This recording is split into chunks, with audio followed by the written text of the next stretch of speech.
ஹர ஹர நம பார்வதி பதையே ஹர ஹர மகாதேவா. தென்னாடுடைய சிவனே போற்றி, எந்நாட்டவர்க்கும் இறைவா போற்றி. கலைநிறை கணபதிக்கு சரணம் சரணம். திருச்செந்தூர் முருகனுக்கு அரோகரா. தர்மபுராதீனம் நட்சத்திர குருமணிகள் ஸ்ரீல ஸ்ரீ குருமஹாசன்னிதானம் அவர்கள் பொன்னார் திருவடிகளை மனமொழி மெய்களால் வணங்கி மகிழ்கிறேன். நாம் பெரிய புராண சிந்தனையில் இருக்கின்றோம். இந்த பெரிய புராண சிந்தனை சிறப்பாக நடைபெற வேண்டும் என்று நம்முடைய தர்மபுராதீனம் நட்சத்திர குருமணிகள் அவர்கள் அருளாசி வழங்கி இருக்கின்றார்கள். அதை கேட்டு மகிழுங்கள். அடியார் பெருமை சொல்லவும் பெரியதே. அடியார்களினுடைய வரலாற்றினை விளக்கமாக சொல்ல இருப்பது அறிந்து மகிழ்ச்சி. தொடர்ந்து தம்முடைய பணி சிறக்க வேண்டும் என்று எல்லாம் அல்ல செந்தமிழ் சொக்கநாதன் திருவருளை சிந்தித்து ஆசீர்வதிக்கின்றோம். சொல்லுவது அரியேன் வாழி தோற்றிய தோற்றம் போற்றி, வல்லை வந்தார்லி என்னை வழி தொண்டு கொண்டாய் போற்றி, எல்லையில் இன்ப வெள்ளம் எனக்கருள் செய்தாய் போற்றி, தில்லை அம்பலத்துள்ளாடும் சேவடி போற்றி என்னை.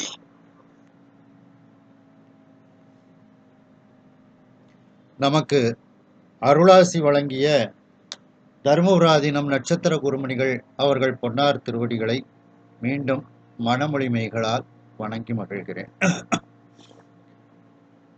இந்த பெரிய புராண சிந்தனையை செவனே நடத்தி கொண்டிருக்கக்கூடிய விக்கிரமசிங்கபுரத்தை சார்ந்த ஐயா சுப்பிரமணியன் ஐயா அவர்கள், அவருடைய துணைவியார் ரேவதி அம்மையார் அவர்களுக்கு எனது பணிவான வணக்கத்தை தெரிவித்துக் கொள்கின்றேன். இதை கூகுள் மீட்டில் சிறப்பாக நடத்தி கொண்டிருக்கக்கூடிய ஐயா பரமசிவம் நடராஜன் ஐயா மற்றும் வந்திருக்கக்கூடிய அனைத்து அன்பர்களுக்கும் எனது பணிவான வணக்கத்தை தெரிவித்துக் கொள்கின்றேன். நாம் பெரிய புராண சிந்தனையில் தடுத்தாட்கொண்ட புராணத்தில் இருக்கின்றோம். சுந்தரமூர்த்தி சுவாமிகள் திருவெண்ணைநல்லூரில் இறைவனுடைய அருளை பெற்று பதிகம்பாடி பித்தாப்பிரை சூடி என்ற பதிகம்பாடி தல யாத்திரை செய்து வருகின்றார்கள். திருத்திணை நகருக்கு அவர்கள் வந்து அங்கு இறைவன் மீது பதிகம் பாடுகின்றார்கள். முதலில் பாடிய தக்கேசிப்பன், நிறைய தக்கேசிப்பன் சுந்தரமூர்த்தி சுவாமிகள் பாடியது நமக்கு கிடைத்திருக்கிறது. அதில் முதல்ல பாடினது இந்த திருத்திணை நகரை சென்றடை மனனே அப்படின்ட்டு எல்லா பாட்டிலையும் அந்த மகுடம் மாதிரி சூட்டி முடிப்பாங்க.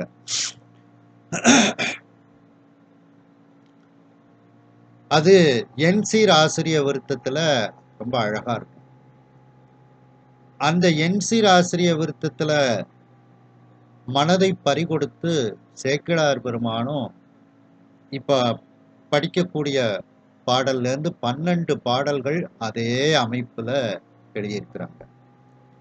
அந்த திருத்திணை நகரினுடைய சந்த அமைப்பிலேயே என்சீர் ஆசிரிய விருத்தத்திலேயே சேக்கிழார் பெருமானும் அதில் ஈர்க்கப்பட்டு அதே சந்தத்துல ஒரு 12 பாடல்கள் செஞ்சிருக்கிறாங்க. இப்பொழுது சுந்தரமூர்த்தி சுவாமிகள் திருத்திணை நகரை வணங்கி அங்கு பதிகம் பாடி சிதம்பரத்தை தரிசனம் செய்ய வேண்டும் என்று அந்த சிதம்பரத்தை நோக்கி சுந்தரமூர்த்தி சுவாமிகளும் அவரோடு வந்த பரிசனங்களும் செல்கின்றார்கள் என்ற அளவில் சிந்தித்தோம். அதனுடைய தொடர்ச்சி செந்துருத்திப்பண் மத்தியமாவதி ராகம். ஒரு வரியை 2 தடவை பாடுதேன், 2வது தடவை அப்படியே பாடி ஒரு முற்றோதல் மாதிரி பழகி கொள்ளுங்கள்.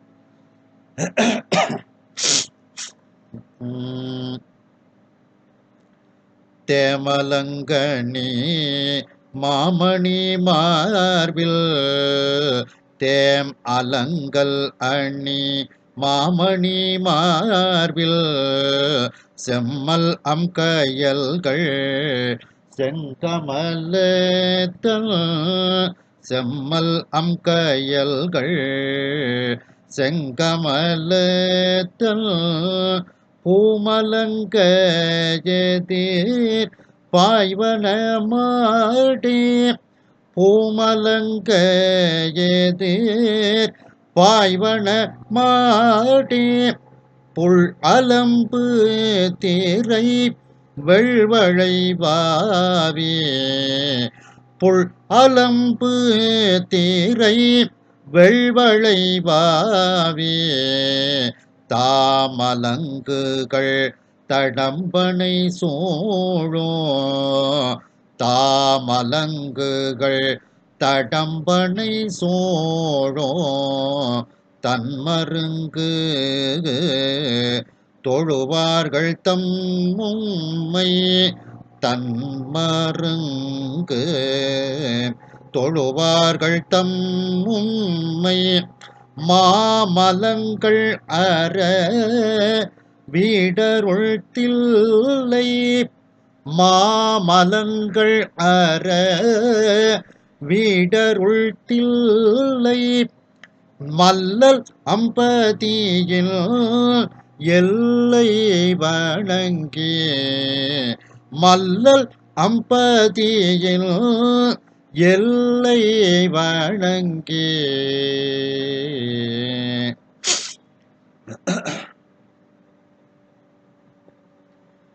தேம் அலங்கல் அணி தேன் பொருந்திய அலங்கல்னா மாலை. இங்க வெறுமன அலங்கல்னு சொன்னதுனால தாமரை பூவைத்தான் குறிக்கும். அப்போ ரெண்டாவது அவங்க சிவாச்சாரியார்களுக்குன்னுட்டு சிறப்பாக அணியக்கூடிய மாலை தாமரை பூ மாலை. அப்படி அந்த தேன் பொருந்திய தாமரை மலர் மாலையை அணிந்திருந்த செம்மலாகிய சுந்தரமூர்த்தி சுவாமிகள் மாமணி மார்பில் செம்மல் அழகிய மணிகள் கோர்க்கப்பட்ட நவரத்தின மாலைகள் எல்லாம் அக்கு மாலைகள் எல்லாம் அணிந்திருக்கக்கூடிய மார்பை உடைய செம்மலாகிய சுந்தரமூர்த்தி சுவாமிகள். அப்ப தேம் அலங்கல் அணி மாமணி மார்பில் செம்மல் அப்படின்னா சுந்தரமூர்த்தி சுவாமிகள் அர்த்தம். அந்த சுந்தரமூர்த்தி சுவாமிகள் தில்லையம்பதியின் எல்லையை வணங்கிக் கொண்டே செல்கின்றார்கள். செல்லக்கூடிய வழியில் என்ன என்ன இயற்கை காட்சிகள் இருக்கின்றது அப்படிங்கிறத ரசித்து கொண்டே அந்த இயற்கை காட்சியை தத்துவங்களோடு ஒப்பிட்டு பார்த்து கொண்டே சுந்தரமூர்த்தி சுவாமிகள் அவரோட பரிசனங்களோடு செல்கின்றார்கள். அப்படி செல்லக்கூடிய வழியில் அழகிய கயல்கள் கயல்கள் அழகிய மீன்கள் செங்கமலத்தன் பூ மலங்க எதிர்பாய்வன அந்த சிவந்த தாமரை மலர்கள்லாம் அங்கே இருக்கக்கூடிய வாவிகளில் பொய்கைகளில் அவைகள் மலர்ந்து இருக்கின்றது. அந்த செங்கமலத்தன் பூ அப்ப அந்த சிவந்த தாமரை குளிர்ச்சி பொருந்திய அந்த பூ மலங்க அசையும்படி எதிர்பாய்வன.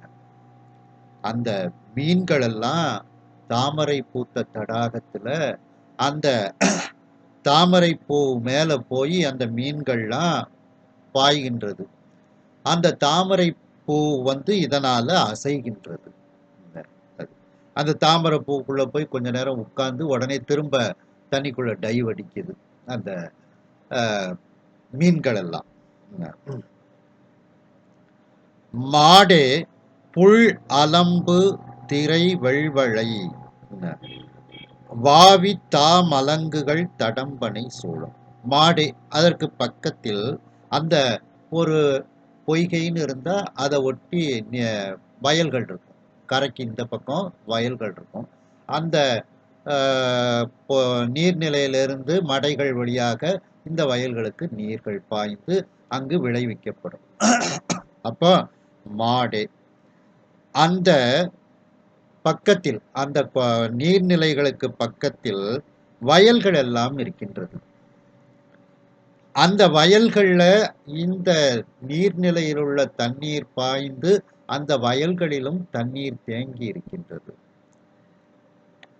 அப்போ அந்த புல் அலம்பு திரை அந்த வயல்வெளிகளில் பறவைகள் எல்லாம் சப்திக்கின்றது, பறவைகள் எல்லாம் கத்துகின்றது. புல் அப்படின்னா பறவை, அலம்புனா கத்துகின்றது, சப்திக்கின்றது. திரை அந்த வயல்வெளிகள்ல அலை அடித்து கொண்டு, காத்துல அலை அடித்து கொண்டு, தண்ணீர் அலை அடித்து கொண்டு, காத்து வீசுது, அந்த காத்து வீசுறதுனால தண்ணீர் அலை அடித்து கொண்டு இருக்கிறது. வெள்வளை வெண்மையான சங்கு, வெள்வளைனா வெண்மையான சங்கு. வாவி தா மலங்குகள், அந்த வாவி பக்கத்துல உள்ள அந்த நீர்நிலையில் உள்ள மலங்குனா ஒரு வகை மீன். இப்போ ஐர மீன், கெண்ட மீனுன்னு சொல்றாங்கல்ல, அது மாதிரி மலங்குங்கிறது ஒரு வகை மீன். அந்த மீன்கள் எல்லாம், மலங்கு என்கின்ற அந்த மீன்கள் எல்லாம் தடம்பனை சோழும், அந்த மிகப்பெரிய வயல்வெளிகள், தடம்னா பெரிய, பனைனா வயல், அந்த வயல்வெளிகளில் இந்த சங்குகளும் மீன்களும், அந்த வயல்வெளிகள்லயும் தண்ணீர் தேங்கி இருக்குல்ல, அதனால இந்த மீனும் சங்கு அங்க இருக்குதான் வயல்வெளிகள்ல. தடம்பனை சூழும் தன் மருங்கு தொழுவார்கள். அப்ப இந்த இயற்கையை ரசிச்சுக்கிட்டே அப்படியே போறாங்க சுந்தரமூர்த்தி சுவாமிகள். தன் மருங்கு குளிர்ச்சி பொருந்திய வெளி, மருங்குன வெளி, இங்க தில்லை வட்டம், தில்லை வெளி, அந்த தில்லையினுடைய எல்லை, அந்த வெளியை தொழுவார்கள். யாரெல்லாம் தொழுகின்றார்களோ அவர்களினுடைய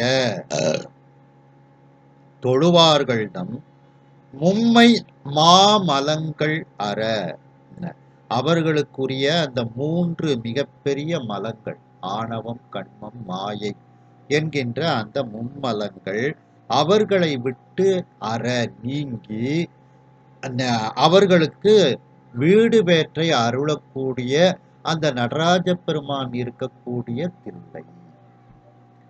அந்த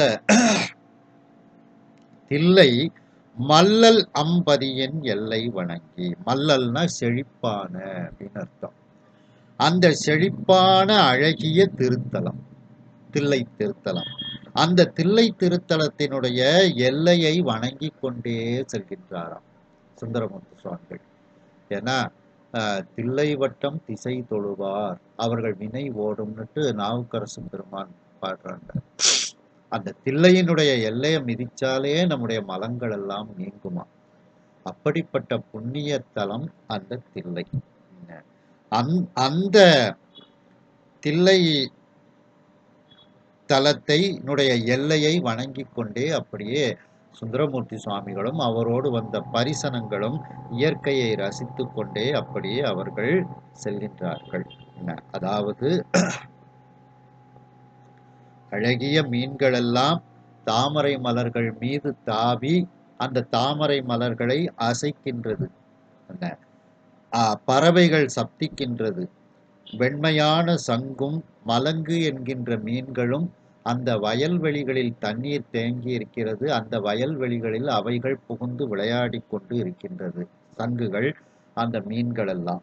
அப்படிப்பட்ட செழிப்பு வாய்ந்த அந்த தில்லை எல்லை, அந்த தில்லை எல்லையினுடைய அந்த இயற்கைகளை எல்லாம் ரசித்து கொண்டு நம்முடைய மும்மலங்களை அறுத்து வீடு பேற்றை தரக்கூடிய அந்த தில்லையை வணங்கி கொண்டே சுந்தரமூர்த்தி சுவாமிகள் செல்கின்றார்கள்.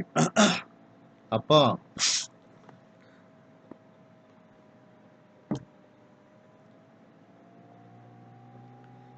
மும்மை மலங்கள் அப்படின்னா ஆணவம் ஆதி 3 வலிய பாசங்கள். மும்மலங்கள் எப்படி அறுபடும்? அப்படிங்கிறத இதில் சொல்றாங்க. கண்மமலத்தில் சஞ்சிதம் அத்துவ சுத்தியாலும் அழியும். அடுத்து உடல் முகந்து கொண்ட பிராரத்தம். பிராரத்தம்னா நடப்பு வினை. முன்னால சொன்ன சஞ்சிதம் பழவினை. அந்த பழவினை கண்மமலத்தில் அந்த சஞ்சிதமாகிய பழவினை அத்துவ சுத்தியால் அழியும், அகுது அழியும். அடுத்து உடல் முகந்து கொண்ட இந்த பிறவிக்குன்னு கொஞ்சம் எடுத்துக்கொண்டு வருது, கழிக்கிறதுக்கு எடுத்துக்கொண்டு வருது பார்த்தீங்களா? அதான் உடல் முகந்து கொண்ட அந்த பிராரத்தம் நடப்பு வினை அனுபவத்தால் அழியும். ஆகாமியம் ஏறுவினை, அந்த ஏறுவினை சிவஞானத்தாலும் அழியும். இப்படி இந்த மூன்றும் அழிய மாயாமலம் ஞாயிற்றின் ஒளிமுன் விளக்கு போல சிவசக்தியில் அடங்கவும். சூரியன் முன்னால ஒரு விளக்க வச்சா எப்படி இருக்கும்? அடங்கி இருக்கும், சூரிய ஒளிக்குள்ள அடங்கி இருக்கும். அதுபோல இந்த மாயாமலமானது சூரியனினுடைய அந்த ஒளிக்கு முன்னால் ஒரு சிறு விளக்கு போல சிவசக்தியில் இந்த மாயாமலம் அடங்கிவிடும். ஆணவமலம் சூரியன் முன்பு இருள் எப்படி நிற்காதோ அதுபோல சூரியன் முன்பு இருள் போல சிவ சந்நிதியின் முன்னர் வலி அழிந்து கிடக்கவும் பெற்று கெடும். ஆகையினால் அப்பொழுது அந்த நமக்கு வீடு வேற்றை அருள்வான் அந்த தில்லைப்பிரான் அப்படின்னுட்டு இதுல சொல்லப்படுகிறது.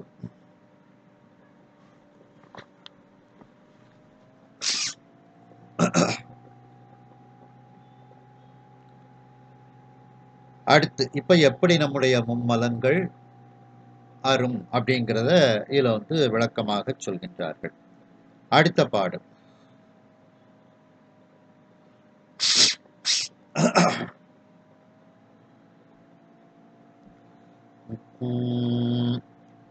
நாகம் சூதம் பகுளம் சரளம் சோழ் நாகசூதவகோளம் சரளம் சோழ் நாளிகேரம் இலவங்கம் நரந்தம்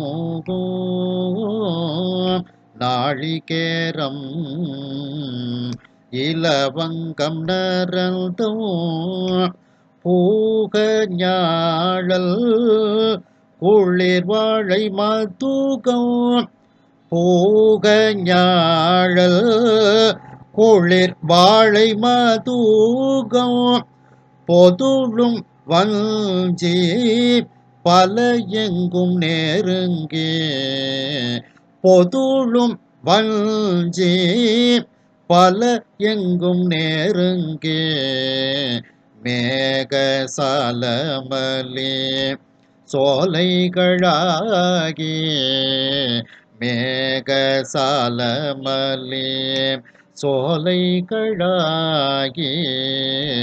மீது கோகிலம் மிடைந்து மிழற்ற மீது கோகிலம் மிடைந்து மிழற்ற போக பூமியினோ மிக்கு விளக்கோ போக பூமியினோ மிக்கு விளக்கோ பூப்புறம்பனை கடந்து போகுந்தார் பூப்புறம்பனை கடந்து போகுந்தார்.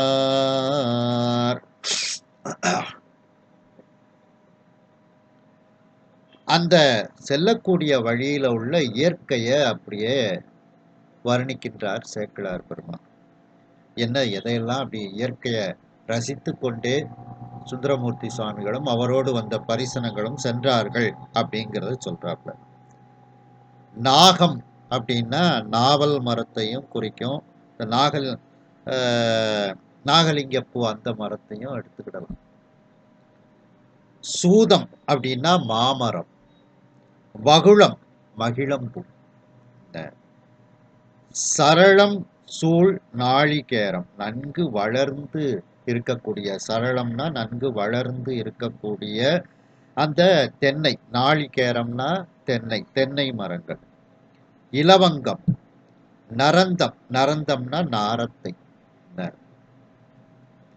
பூகம் அப்படின்னா பாக்கு, ஞாழல் அப்படின்னா குங்கும மரம், குளிர் வாழை, குளிர்ச்சி பொருந்திய வாழை.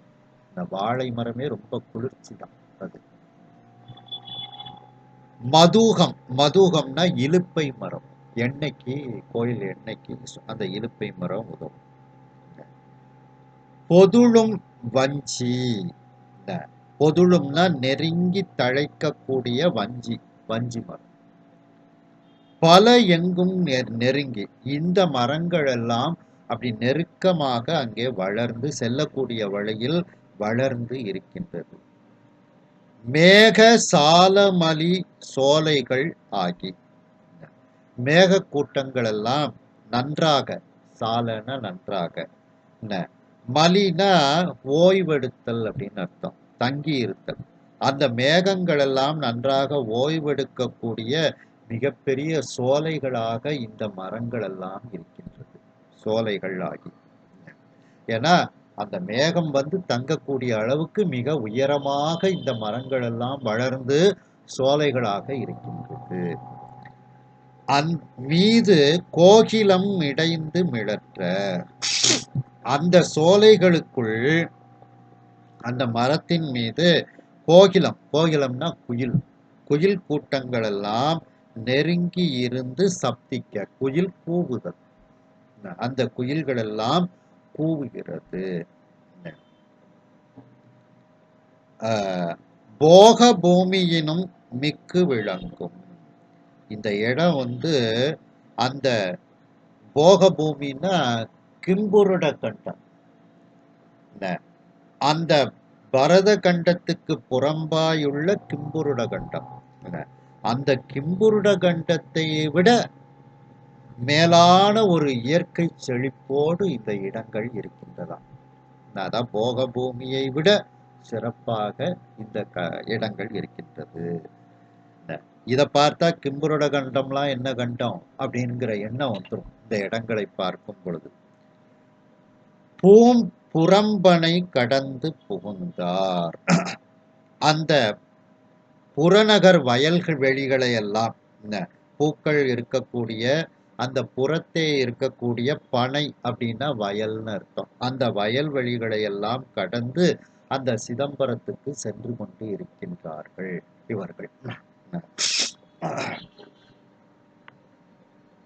அப்போ அந்த செல்லக்கூடிய வழியில உள்ள இயற்கைகளை எல்லாம் ரசிச்சுக்கிட்டே அவங்க வந்து செல்கின்றார்கள்.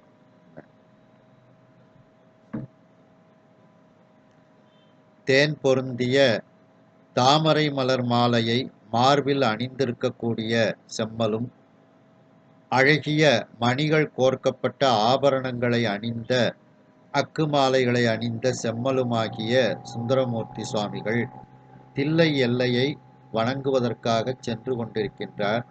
செல்லும் வழியில் இயற்கையை ரசித்து கொண்டே அவர்கள் செல்கின்றார்கள். அழகிய மீன்கள் எல்லாம் நல்ல தாமரை பூத்த தடாகத்தில், அந்த தடாகத்தில் இருக்கக்கூடிய செங்கமல தாமரைகள், குளிர்ச்சி பொருந்திய அந்த தாமரை பூக்கள் அசையும்படி அந்த மீன்கள் எல்லாம் எதிரெதிரே பாய்ந்து விளையாடி அந்த தாமரை பூக்களை அசைத்து கொண்டு அந்த மீன்கள் துள்ளி குதித்து கொண்டு விளையாடி கொண்டு இருக்கிறது. அந்த நீர்நிலைகளுக்கு பக்கத்தில் பறவைகளெல்லாம் சப்தித்து கொண்டு இருக்கின்றது. மேலும் அந்த நீர்நிலையினுடைய கரைக்கு பக்கத்தில் அந்த நீர்நிலையினுடைய தண்ணீரை பெற்று இருக்கக்கூடிய மிகப்பெரிய பரந்த வயல்வெளிகள் இருக்கின்றது. அந்த வயல்வெளிகளில் தண்ணீர் தங்கி இருக்கின்றது. அந்த தண்ணீரில் வெண்மையான சங்குகள் எல்லாம் அந்த அந்த வாவிகளில் இருக்கக்கூடிய வெண்மையான சங்குகள், அந்த வாவிகளில் இருக்கக்கூடிய அந்த மலங்கு என்கின்ற ஒரு வகை மீன்கள் எல்லாம் அந்த மிகப்பெரிய வயல்வெளிகளில் சூழ்ந்து கொண்டு அவைகள் அந்த வயல்வெளிகளில் உள்ள தண்ணீரில் விளையாடிக் கொண்டு இருக்கின்றது. இவ்வாறு குளிர்ச்சி பொருந்திய அந்த தில்லை வெளி, அதாவது தன்மருங்கு குளிர்ச்சி பொருந்திய அந்த தில்லை வெளியை யாரெல்லாம் தொழுகின்றார்களோ அவர்களினுடைய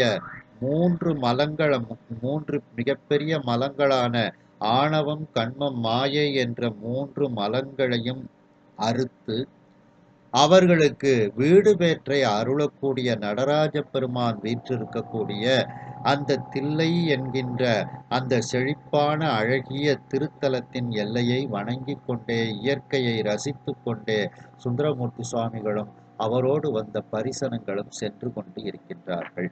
தில்லை என்பது சிதம்பரத்தினுடைய தலவிருட்சம், தில்லை செடி. நிறைய ஊர்களுக்கு தலவிருட்சத்தை வச்சே பேர் வரும். பனையூர், பனங்காட்டூர், வீழி செடி, அதை வச்சுதான் வீழி, மிளலை தான் ஊரு, வீழிங்கிறது செடி. அதுபோல தில்லை அப்படிங்கிறது தலவிருட்சம், தில்லை வனம்னு தான் சிதம்பரத்துக்கு பேர். அந்த செழிப்பான அழகிய திருத்தலமாகிய சிதம்பரத்தின் எல்லையை வணங்கி கொண்டு செல்கின்றார்கள்.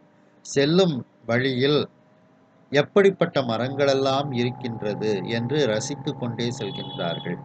நாவல் மரங்கள், நாகலிங்க மரங்கள், மாமரங்கள், மகிழம்பூ மரங்கள், நன்கு வளர்ந்து இருக்கக்கூடிய தென்னை மரங்கள், இலவங்கம், நாரத்தை, பாக்கு, குங்கும மரம், குளிர்ந்த வாழை மரம், இலுப்பை மரம், நெருங்கி தழைத்து வளரக்கூடிய வஞ்சி மரம், இப்படி இவைகளெல்லாம் நெருக்கமாக அங்கே வளர்ந்து சோலைகளாக இருக்கின்றது.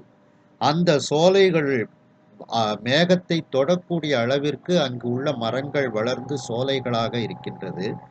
ஆகையினால் மேகங்கள் எல்லாம் சிறப்பாக அந்த சோலைகளில் வந்து ஓய்வெடுத்து கொண்டு அந்த மேகங்கள் எல்லாம் செல்கிறது. மேலும் அந்த சோலைகளில் குயிர் கூட்டங்கள் எல்லாம் கூவிக்கொண்டு சப்தித்து கொண்டு அவைகள் இருக்கின்றது. இந்த இடத்தை பார்க்கும் பொழுது இது போக பூமியாகிய கிம்புருட கண்டத்தை விட மிகவும் ஒரு அழகு வாய்ந்ததாக, செழிப்பு வாய்ந்ததாக இது தோன்றுகின்றது. பரத கண்டத்துக்கு புறம்பாயுள்ள கிம்புருட கண்டம் என்ற அந்த போக பூமியை விட மிகச் சிறப்பாக இந்த இடங்களெல்லாம் விளங்குகின்றது. அப்படிப்பட்ட அந்த தில்லை செல்லக்கூடிய வழியில் அந்த தில்லையினுடைய புறநகரில் இருக்கக்கூடிய வயல்வெளிகளை எல்லாம் கடந்து அந்த தில்லைக்கு சுந்தரமூர்த்தி சுவாமிகளும் அவரோடு வந்த பரிசனங்களும் செல்கின்றார்கள். அடுத்த பாடல்.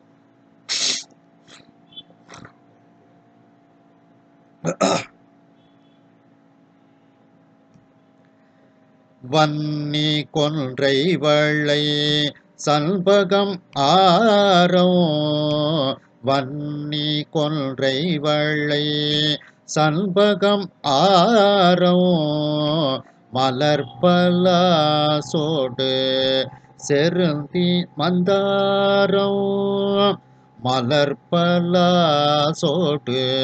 செருந்தி மந்தாரம், கன்னிகாரம் குரவம் கமழ் புல்லை, கன்னிகாரம் குரவம் கமழ் புல்லை, கற்பு பாடலோ கூவிளம் ஓங்கி, கற்பு பாடலோ கூவிளம் ஓங்கி, துண்ணு சாதி மறு மாலதி மௌவல், துண்ணு சாதி மறு மாலதி மௌவல், துதைந்த நந்தி கரவீரமிடைந்த,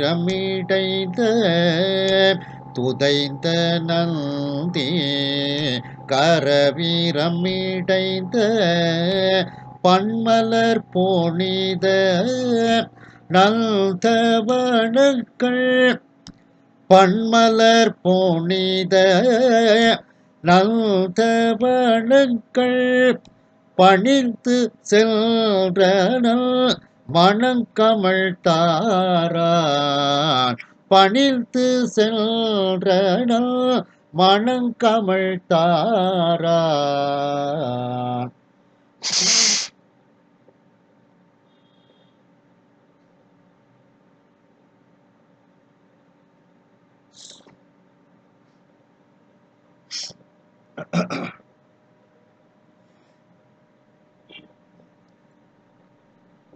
இன்னும் அந்த செல்லக்கூடிய வழியில எப்படிப்பட்ட இயற்கையான அந்த செடி கொடிகள்லாம் இருக்குது அப்படிங்கிறத அடுத்தால சொல்றாங்க. வன்னி வன்னி மரம், பிள்ளையாருக்கு பிடித்தமான வன்னி பத்திரம், சுவாமிக்கு பிடித்தமான வன்னி, அந்த வன்னி. கொன்றை கொன்றை மரங்கள். வளை அப்படின்னா சுரபுன்னை அப்படின்னு அர்த்தம். சண்பகம். ஆரம் ஆரம்னா சந்தன மரத்தையும் சொல்லுவாங்க, ஆத்தி மரத்தையும் சொல்லுவாங்க. இந்த ஆத்தி மரம் பைரவரா திருச்செங்காட்டங்குடியில் ஆத்தி மரத்துக்கு கீழே இருக்கிற வர சொல்லுன்னு போறாரு பார்த்தீங்களா, அந்த ஆத்தி மரம். ஆத்தி மலர் ஆத்தி இலைகள்லாம் சுவாமிக்கு பூஜைக்கு உபயோகப்படக்கூடியது. மலர் பலாசொடு, அந்த மலர்களை தரக்கூடிய அந்த முருக்க மரம். பலாசு அப்படின்னா முருக்க மரம். செருந்தி, அது ஒரு மலர். செருந்தி செம்பொன் மலர் திருநெல்வேலி உரை செல்வர்தாமேன்னு சொல்றாங்கல்ல, அந்த செருந்தி. மந்தாரம். கன்னிக்காரம் அப்படின்னா கோங்க மரம். குரவம் குராமரம். குரவம் திருவிடைக்கழியில தலவிருட்சமே குராமரம் தான். திருக்குறான் நீழற்கீழ் நின்ற அப்படின்னுட்டு அந்த குராமரத்தை ஒவ்வொரு பாட்டிலையும் சொல்லிக்கிட்டே வருவாங்க.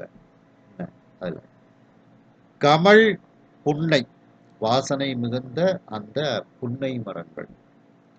கற்பு, கற்புன்னா கற்பக மரம் அப்படின்னா அது பாரிஜாத மலர் மலர் அப்படின்னு சொல்லி சொல்லுவாங்க. பாடலம் அப்படின்னா பாதிரி மலர். கூவிளம் அப்படின்னா வில்வ மரம். இவைகளெல்லாம் ஓங்கி, இவைகளெல்லாம் இந்த மரங்கள் எல்லாம் நன்கு வளர்ந்து அங்கே இருக்கின்றது. அப்போ இந்த மரத்தில் உள்ள பூக்கள் எல்லாம் பறித்து நடராஜ பெருமானுக்கு சாத்துகின்றார்கள் அப்படின்னு அர்த்தம். துண்ணு சாதி மறு மாலதி மவ்வல், அந்த மிகச்சிறந்த ஜாதி மல்லிகை, வாசனை மிகுந்த ஜாதி மல்லிகை. முல்லை, துதைந்த நந்தி. நந்தினா நந்தியாவட்டம்னு ஒரு பூ சொல்லுவோம் பார்த்தீங்களா, நந்தி வட்டம். நந்தி வட்டத்தோடு அப்படின்னுட்டு திருமுறைகள்ல நந்தி வட்டத்தை பத்தி வருது. இப்ப நந்தி வட்டத்தோடு கொன்றை வளாவிய நம்பனையே அப்படின்னுட்டுலாம் வருது. அதான் அந்த நந்தியாவட்டம். கரவீரம் அப்படின்னா அலரி. இவைகளெல்லாம் இடைந்த இந்த பூக்களும் நிறைந்து இருக்கின்றது. இப்படி பன்மலர் புனித, பலவிதமான மலர்கள் எல்லாம் அங்கே வளர்க்கப்பட்டு இருக்கக்கூடிய அந்த புனிதமான நந்தவனங்கள். செல்லக்கூடிய வழியில, சிதம்பரத்துக்கு செல்லக்கூடிய வழியில இந்த நந்தவனங்கள் எல்லாம் இருக்கின்றது. இந்த நந்தவனங்களை எல்லாம் பணிந்து சென்றனன் மணங்கமழ் தாரான். சுந்தரமூர்த்தி சுவாமிகள் அந்த மரங்களை எல்லாம் பணிவோடு வணங்கினார். மணங்கமழ் தாரான், மனம் வீசக்கூடிய அந்த வாசனை பொருந்திய தாமரை மாலை, தாமரைப்பூ மாலை அணிந்த சுந்தரமூர்த்தி சுவாமிகள் இந்த மலர்களை எல்லாம் அவர் வணங்கி கொண்டே சென்றாராம். எதனால் அப்படி வணங்கி கொண்டே சென்றார் அப்படின்னா, மலர்களும் ஒரு உயிர் தான். மிக புனிதமான உயிர்கள் தான் தவ விசேடத்தின் காரணமாக சிவபூசைக்கு உரிய பூமரம், பூஞ்செடி, பூங்கொடிகளாக இருக்கும். எனவே இந்த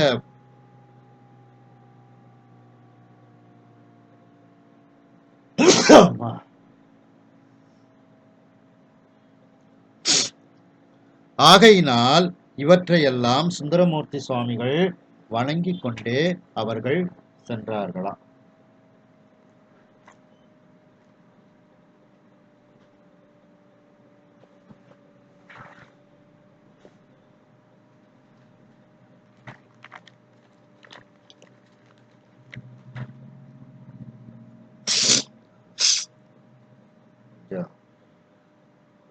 தடமம் பிடிச்சிட்டு தொந்தரவு பண்ணுது.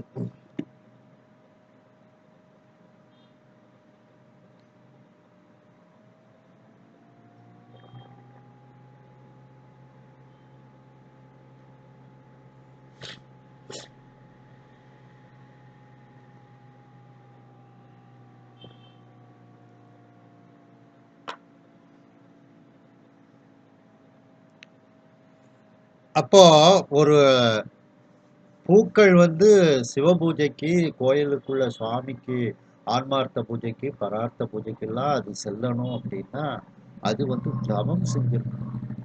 தவம் செய்த உயிர்கள் தான் அந்த பூஜைக்கு உரிய பூவாக அது மலரும்.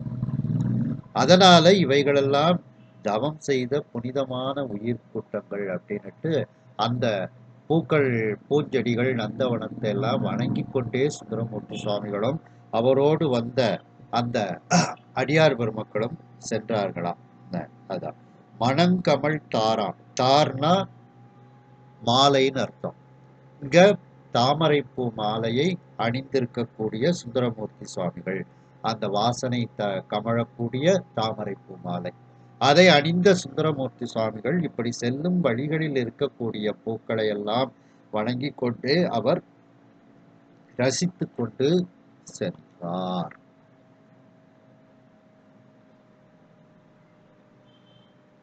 அடுத்த பாடல். இடமருங்கு தனி நாயகி காண இடமருங்கு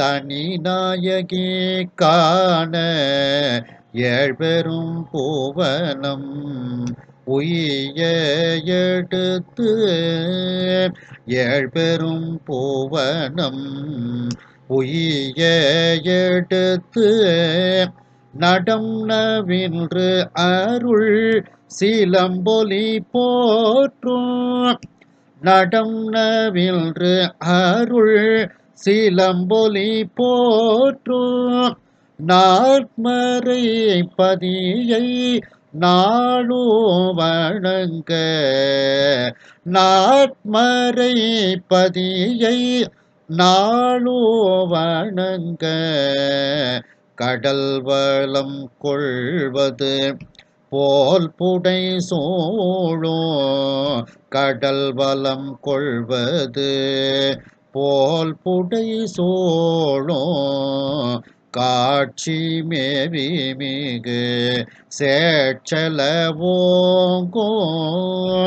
காட்சி மேவி மிகு சேற்றலவோங்கோ தடமருங்கு வளர் மஞ்சு இவர் ஜீப் தடமருங்கு வளர் மஞ்சு இவர் ஜீப் தல் கிடங்கை எதிர் கண்டு மகிழ்ந்தார் தல் கிடங்கை எதிர் கண்டு மகிழ்ந்தார்.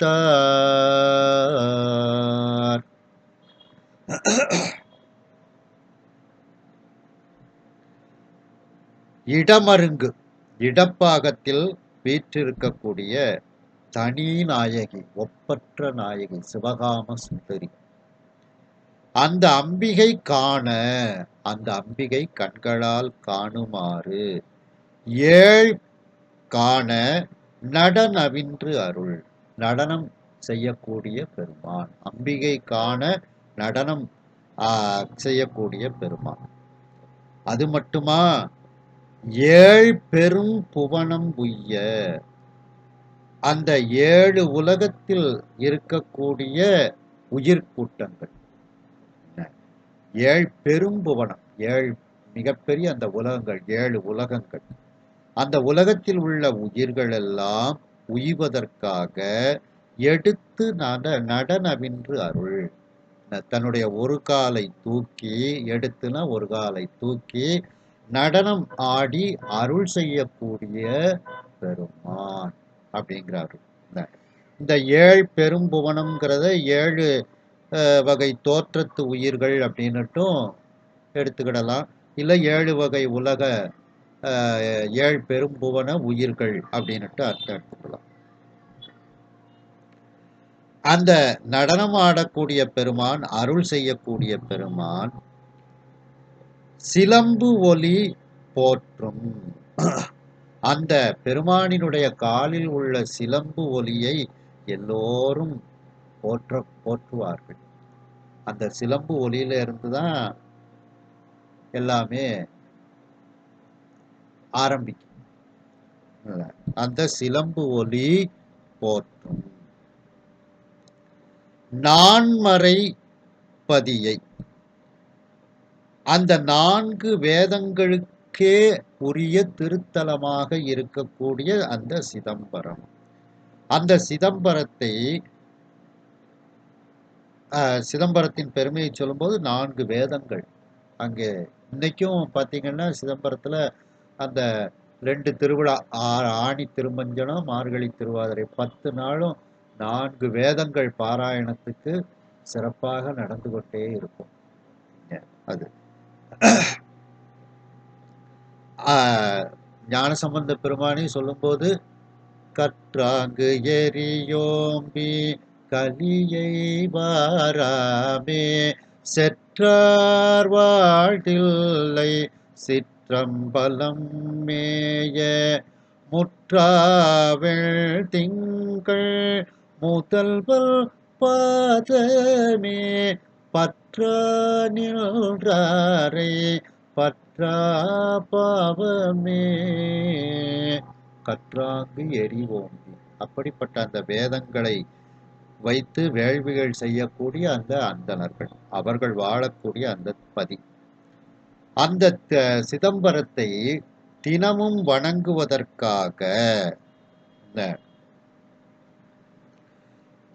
வணங்குவதற்காக கடல் அந்த சிதம்பரத்தை வலமாக வருவது போல எது இருந்தது அப்படின்னு ஒரு இயற்கை வர்ணனையை சொல்றாங்க. சிதம்பரமானது ஓரளவுக்கு அதை பார்த்தோம்னா மருத நிலம்னு சொல்லலாம், நெய்தல் நிலம்னு சொல்லலாம். சிதம்பரத்திலிருந்து ஒரு 5-6 கிலோமீட்டர் போயிட்டோம்னா கடல் தான். அப்ப அந்த சிதம்பரம் செல்லக்கூடிய வழியில உப்பங்கழிகள் எல்லாம் அங்கே இருக்கின்றது. உப்பு விளைவிக்கக்கூடிய வயல்வெளிகள், அதுல அந்த கடல் தண்ணி இருக்கும்.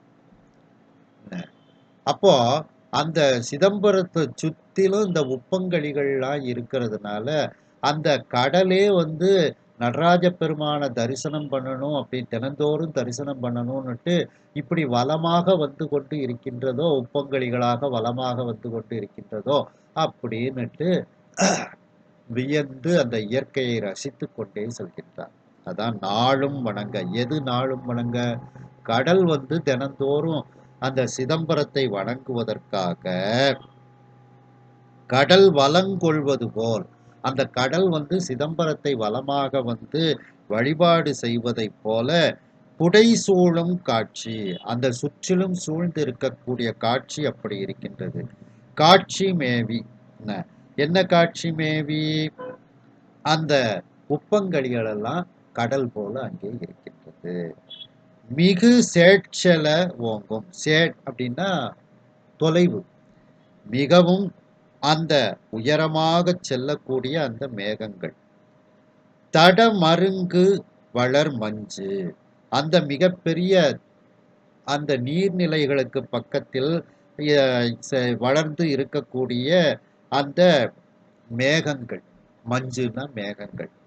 இவர் அப்படின்னா ஓய்வெடுத்தல் அப்படின்னு அர்த்தம். இஞ்சினா மதில் சுவர்கள். இஞ்சினா மதில் சுவர்கள்.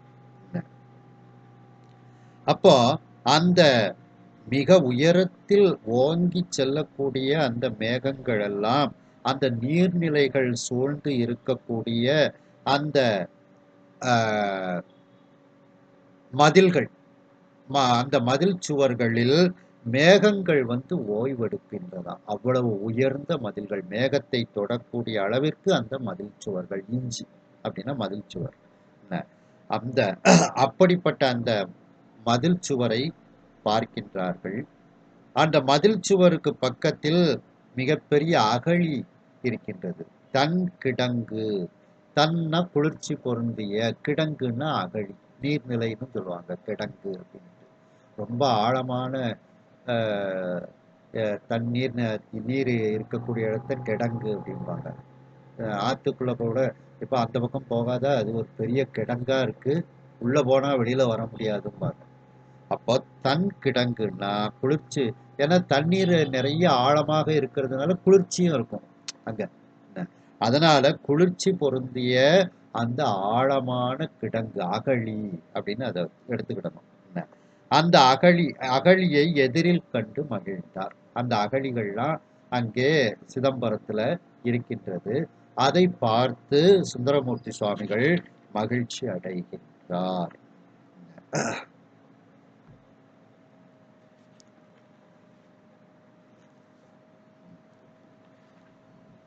அதாவது சிலம்பு ஒலி நடனவின்று அருள் சிலம்பு ஒலி போற்றும். எடுத்து நடம் நவின்று அருள் சிலம்பு ஒலி. அது வந்து அந்த குஞ்சித்த சேவடி, குஞ்சிப்பூவாய் நின்ற சேவடியாய் கோடு இயையே அப்படின்னு சொல்லணும். கோடிய ஏன் பழக்க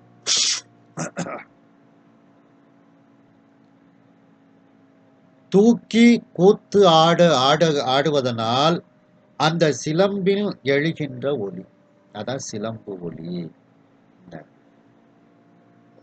தூக்கிய பாதத்தில் அணிந்த சிலம்பு நடம் செய்வதனால் ஒலிக்கும், சப்திக்கும். இதுதான் சிருஷ்டியினுடைய தொடக்கம். சிருஷ்டியினுடைய தொடக்கம். நாதத்தால் சிருஷ்டி தொடங்குவதனால் அது சிலம்பு ஒலி எனப்பெறும் அப்படின்னு. நாதத்துக்கு காரணமாகிய சுத்தமாயை தனக்கு தாரகமாகிய அத்தன் திருவடிகளாகிய அந்த ஞான சக்தி கிரியா சக்திகளில் அடங்கி நின்று தன் காரியமாகிய நாதத்தை தோற்றுவிக்கும். ஆதலின் சுத்தமாயை இங்கே சிலம்பாகவும் நாதம் சிலம்பு ஒலியாகவும் வழங்கப்பெறும். இத நல் வீணை ஒலி அப்படின்னும் சொல்லிக்கிடலாம். வீணை தான் அப்போ சுத்தமாயை, அதிலிருந்து வரக்கூடிய ஒலி தான் நாதம் அப்படின்னுட்டு. அது இதில் திருவுந்தியார்லையும் சொல்லும்போது திருச்சிலம்பு ஓசை ஒளி வழியே சென்று ஒலி வழியே சென்று நிறுத்தனை கும்பிடென்று உந்தீபர நேர்பட அங்கே நின்று உந்தீபர அப்படின்னுட்டு அந்த சிலம்பு ஒலியை பற்றி சொல்றாப்புல. திருவாசகத்திலையும் சீரார் திருவடி தென் சிலம்பு சிலம்பு ஒலிக்கே அப்படின்னுட்டுலாம் அந்த சிலம்பு ஒலியை சிறப்பாக சொல்கின்றார்கள். ஏன்னா அந்த சிலம்பு ஒலியிலிருந்த சிருஷ்டி வந்து தொடங்குகிறது.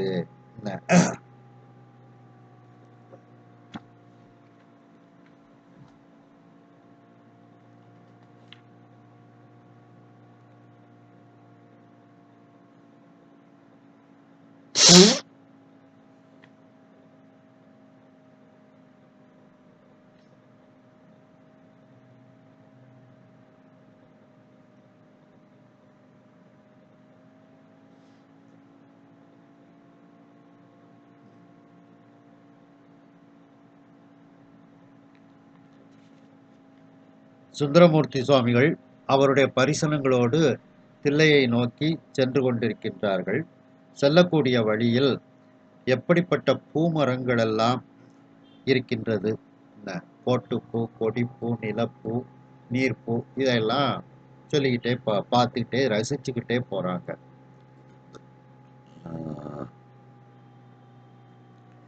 வன்னி மரம், கொன்றை மரம், வளை என்கின்ற சுரபுன்னை மரம், சண்பக மரம், சந்தனம் அல்லது ஆத்தி என்கின்ற ஆரம் என்று சொல்லக்கூடிய சந்தன மரம் அல்லது ஆத்தி மரம், நல்ல மலர்களை தரக்கூடிய முருக்க மரம், பலாசு என்கின்ற முருக்க மரம், செருந்தி மரம், மந்தாரம், கன்னிகாரம் என்கின்ற கோங்கு, குரவம் என்கின்ற குராமரம், கமல் புன்னை மரம், வாசனை தரக்கூடிய புன்னை மரம், கற்பு என்கின்ற கற்பக மரம், பாரிஜாத மரம், பாடலம் என்கின்ற பாதிரி மரம், கூவிளம் என்கின்ற வில்வ மரம். இந்த மரங்கள் எல்லாம் ஓங்கி வளர்ந்து இருக்கின்றது. மேலும் செல்லக்கூடிய வழியில் அந்த நன்கு வாசனை தரக்கூடிய ஜாதி மல்லிகைகள், நன்கு வாசனை தரக்கூடிய முல்லைப்பூக்கள், இவைகளெல்லாம் அங்கே இருக்கின்றது. மேலும் நந்தி என்று சொல்லக்கூடிய நந்திவட்டம் மரங்கள், கரவீரம் என்ற அலரி இவைகளெல்லாம் அங்கே நெருங்கி வளர்க்கப்பட்டு இருக்கின்றது. இப்படிப்பட்ட பலவிதமான மலர்களை வளர்த்து வைத்திருக்கக்கூடிய அந்த புனிதமான நந்தவனங்கள், அந்த நந்தவனங்களை எல்லாம் சுந்தரமூர்த்தி சுவாமிகளும் அவரோடு சென்ற பரிசனங்களும் பணிந்து வணங்கி கொண்டே செல்கின்றார்கள். வாசனை மிகுந்த தாமரை மலர் மாலையை கழுத்தில் அணிந்த சுந்தரமூர்த்தி சுவாமிகள் இந்த பூக்களை எல்லாம் வணங்கி செல்கின்றார். ஏனென்றால் மிக புனிதமான உயிர்கள்தான் தவ விசேடத்தின் காரணமாக சிவபூஜைக்கு உரிய ஆன்மார்த்த பூஜை, பரார்த்த பூஜைக்கு உரிய அந்த பூமரங்களாகவும் பூஞ்செடிகளாகவும் பூங்கொடிகளாகவும் நீர்ப்பூக்களாகவும் அவைகள் வளர்ந்து இருக்கும். எனவே இவைகளெல்லாம் உத்தமமான புனிதமான உயிர்கள் இறைவனுக்கு சென்று அடையக்கூடிய பூக்கள் என்பதனால் சுந்தரமூர்த்தி சுவாமிகள் அந்த செடிகளை எல்லாம், பூஞ்செடிகளை எல்லாம், பூக்களை எல்லாம் வணங்கி கொண்டே செல்கின்றார்கள். இறைவனுடைய இடப்பக்கத்தில் வீற்றிருக்கக்கூடிய ஒப்பற்ற நாயகியாகிய அந்த சிவகாம சுந்தரி காணுமாறு நடராஜ பெருமான் தூக்கிய திருவடியை கொண்டு நடனமாடிக்கொண்டு அருள் செய்து கொண்டிருக்கின்றார். மேலும் அவர் 7 வகை உலக உயிர்களெல்லாம் உய்யுமாறும், அல்லது 7 வகை தோற்றத்துக்கு உரிய அந்த உயிர்கள் எல்லாம் உய்வை அடைவதற்காக அந்த தூக்கிய திருவடியை எடுத்துக்கொண்டு அவர் நடனம் ஆடிக்கொண்டு அருள் செய்து கொண்டிருக்கின்றார். அந்த தூக்கிய திருவடியில் சிலம்புகள் ஒலித்து கொண்டிருக்கிறது. அந்த சிலம்பு ஒலியை எல்லோரும் போற்றி வணங்குகின்றார்கள். அதுதான் சிருஷ்டியினுடைய தொடக்கத்திற்கு காரணமான ஒலி. மேலும் அந்த சிதம்பரத்தில் 4 வேதங்கள் எப்பொழுதும் ஒலித்து கொண்டே இருக்கிறது. அப்படிப்பட்ட அந்த 4மறை பதியாகிய அந்த சிதம்பரத்தை தினந்தோறும் வணங்குவதற்கு கடலானது அந்த சிதம்பரத்தை வலமாக வந்து வணங்கி கொண்டு இருப்பது போல அங்கு சுற்றிலும் சூழ்ந்து இருக்கக்கூடிய உப்பங்கழிகள் இருக்கின்றது. இயற்கையை அப்படியே ஒரு வழிபாட்டுல கொண்டு வந்து இணைக்கிறார். சிதம்பரத்தை சுற்றிலும் உப்பங்கழிகள் என, சிதம்பரம் நெய்தல் நிலம், கடலும் கடல் சார்ந்த பகுதி, அந்த உப்பங்கழிகளெல்லாம் செல்லக்கூடிய வழிகளில் உப்பங்கழிகள் இருக்கிறது. அதில் கடல் தண்ணீர் இருக்கின்றது, உப்புகள் இருக்கின்றது. அந்த உப்பங்கழிகள் எங்கும் சூழ்ந்து இருப்பது சிதம்பரத்தை அந்த கடலாகிய அந்த பெருமான் தினந்தோறும் வணங்குவதற்காக இப்படி வலமாக வந்து கொண்டு இருக்கின்றானோ என்று மனதில் அந்த இயற்கையை ரசித்து கொண்டே செல்கின்றார்கள். போல் புடைசூழும் இந்த சுற்றிலும் இருக்கக்கூடிய அந்த உப்பங்கழிகளினுடைய காட்சி இவ்வாறு சிறப்பாக இருக்கின்றது. மேலும் அந்த மிகவும் தூரத்திற்கு ஓங்கி செல்லக்கூடிய மிகவும் உயரத்தில் இருக்கக்கூடிய அந்த மேகங்கள் எல்லாம் அங்கு இருக்கக்கூடிய மிகப்பெரிய நீர்நிலைகள் சூழ்ந்து இருக்கக்கூடிய அந்த மதில் சுவரில் சென்று அந்த மேகங்கள் எல்லாம் ஓய்வெடுத்து கொண்டு இருக்கின்றது. அந்த மதில் சுவருக்கு பக்கத்தில் இருக்கக்கூடிய அந்த குளிர்ச்சி பொருந்திய நீர் கிடங்கு அகழி, அந்த அகழியை இப்பொழுது எதிரில் கண்டு மகிழ்ச்சி அடைந்தார் சுந்தரமூர்த்தி சுவாமிகள்.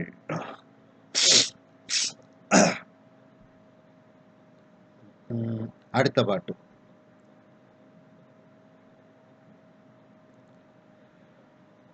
மன்றுள்ளாடும் மதுவில் நசையாலே, மன்றுள் ஆடும் மதுவில் நசையாலே, மறைச்சுரும்பு அறை புறத்தில் மருங்கே, மறைச்சுரும்பு அறை புறத்தில் மருங்கே, குன்று போலுமணி மாமதில் சூடும், குன்று போலுமணி மாமதில் சூடும், குள்டகள் கமல வண்டலர் கைதை, குள்டகள் கமல வண்டலர் கைதை, துன்று நீரு பூனை மேனியவாகி, துன்று நீரு பூனை மேனியவாகி, தூய நீரு பூனை தொண்டர்கள் என்ன, தூய நீரு பூனை தொண்டர்கள் என்ன, சென்று சென்று முரல்கின்றன கண்டு, சென்று சென்று முரல்கின்றன கண்டு, சில்தை அல்போடு திளைத்தெதிர் சென்றார், சில்தை அன்போடு திளைத்தெதிர் சென்றார்.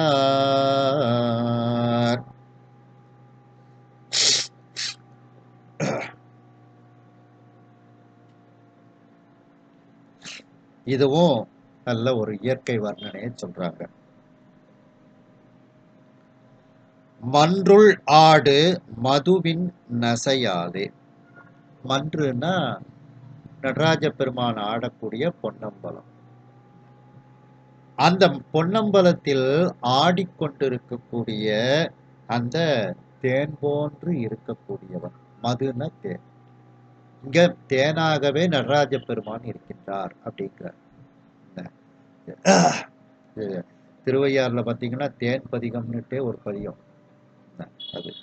அதுபோல இங்க நடராஜ பெருமான் பொன்னம்பலத்தில் தேனாக இருந்து அவர் ஆடிக்கொண்டிருக்கின்றார். அந்த தேன் அப்படின்னா அந்த தேன் மீது எது ரொம்ப விருப்பமாக இருக்கும்? வண்டுகள் விருப்பமாக இருக்கும். நசை அப்படின்னா விருப்பம் அப்படின்னு அர்த்தம். அப்போ அந்த மன்றில் ஆடக்கூடிய அந்த தேன் போன்று இருக்கக்கூடிய நடராஜ பெருமான் மீது ஆசைப்பட்டு அந்த வண்டுகள் எல்லாம் நடராஜ பெருமானை நோக்கி சென்றது அப்படின்னு இதுல சொல்ல வராங்க. மறைச்சுரும்பு அறை. வேத வண்டுகள் எல்லாம் அங்கே ஒலித்து கொண்டு இருக்கிறது. சுரும்புனா வண்டு. அப்ப இங்கே அந்த வேதத்தை சொல்லக்கூடிய அந்தணர்களும் அந்த தேனை பருகுவதற்காக, நடராஜ பெருமான் என்கின்ற அந்த தேனை பருகுவதற்காக அவர்களும் வேதத்தை சொல்லிக் கொண்டு இருக்கின்றார்கள். அதான் மறைச்சுரும்பு அறை. அந்த பொன்னம்பலத்தில் ஆடக்கூடிய அந்த தேனை உண்ண வேண்டும் என்ற விருப்பத்தினால் வேதமாகிய அந்த அந்தணர்கள், வண்டு போல இருக்கக்கூடிய அந்த வேத வண்டுகளாகிய அந்த அந்தணர்களும் வேதங்களை ஓதி அந்த தேனை நாம் நுகர வேண்டும், நடராஜ பெருமானை நாம் அனுபவிக்க வேண்டும் என்று வேதங்களை ஓதிக்கொண்டிருக்கின்றார்கள். புறத்தின் மருகே, இது ஒரு பக்கம். அந்த வெளிப்பக்கத்தில் குன்று போலும் மணி மதில் சூழும். அந்த மிகப்பெரிய அலங்கரிக்கப்பட்ட மிகப்பெரிய மதில் சுவர்கள், அந்த மதில் சுவர்கள் எல்லாம் குன்று மலை போல இருக்கின்றதாம். அந்த மதில் சுவர்கள், மிகப்பெரிய மதில் சுவர்கள் சூழ்ந்து இருக்கக்கூடிய அந்த சிதம்பரம். குண்டு அகழ் கமல வண்டு, அந்த மதில் சுவரை ஒட்டி அகழிகள் இருக்கிறது. குண்டுன்னா இங்க அகழி அப்படின்னு அர்த்தம் இருக்குது. குண்டுனா நீர்நிலைன்னு ஒரு அர்த்தம். கிடங்கு குண்டு அப்படின்னா நீர்நிலைன்னு அர்த்தம். அந்த குண்டு அகழ், அந்த கிடங்கில், அந்த அகழி, அகன்ற அந்த அகழியில் அகழ் குண்டு அப்படின்னு வச்சுக்கிறீங்களேன்.